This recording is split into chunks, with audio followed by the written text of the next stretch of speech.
Good morning, I'm Shalina Durcott, horticulturist and garden coordinator for UT Gardens in Crossville. For today's weekly walkthrough, I'm here with student worker Kate Carpenter, and we're going to talk to you a little bit about our foodscaping plot. Kate, first of all, what exactly is foodscaping? Foodscaping is the integration of ornamental crops and harvest crops.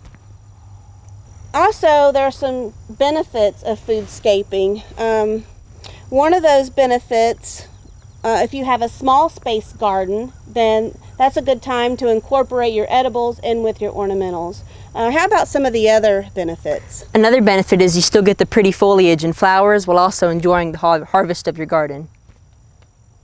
And then if you happen to live in one of the neighborhoods that have really strict HOA regulations and maybe they don't allow you to have a vegetable garden, if you can mix in your edibles in an aesthetically pleasing way, then that's generally a good way to get away with it. Companion planting. Foodscaping is a great opportunity for some of your companion planting. Can you tell us some examples of that? In this foodscaping garden, we have both dill and fennel, which attract Braconian wasps that help keep the hornworm caterpillars away from your tomato plants and peppers. In addition to that, we've planted some of your alliums. You can see the warrior onions we have planted at the border. There's also some society garlic. And we've planted some mint that we planted in a container so it won't take over the garden, but those will help remedy some of your common plant pests such as aphids. We have some plants that we'll leave year-round. Some of those in here you'll see we've got a weeping blue spruce, star magnolia, rose of Sharon. Can you mention a few others? We have smoke bush and distillium in this garden. And then in addition to some of the vegetables, what are some of the vegetables or other edibles such as herbs that we have in here? I've grown quite a few peppers from seed, including banana peppers and hot bell peppers.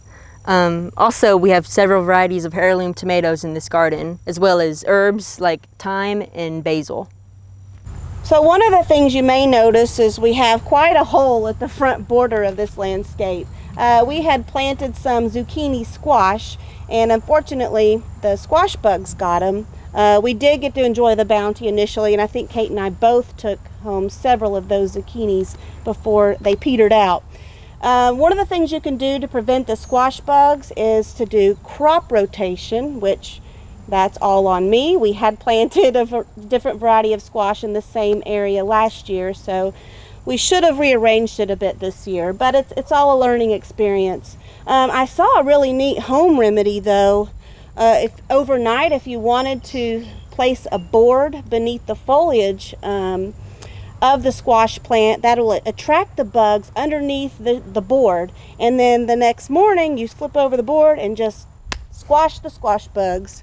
What was something else we could have done? Some other organic treatment methods for squash bugs would be using neem oil or diatomaceous earth in your garden.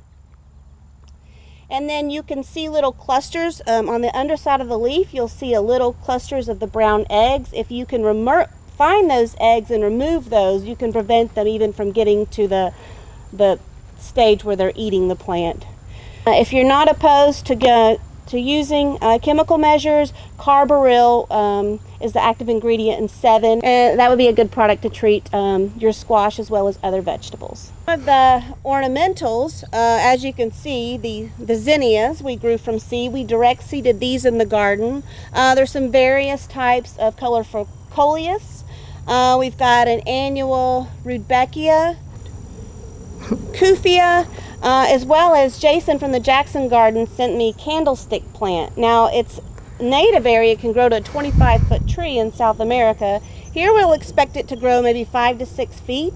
It is going to produce a large bright yellow candlestick bloom and is attractive to your sulfur butterflies. That's a perfect addition to the garden, as well as, Kate already mentioned the dill and the fennel, because this garden is adjacent to our butterfly garden. So I definitely invite you to come out for a visit. We're open 7 days a week during daylight hours.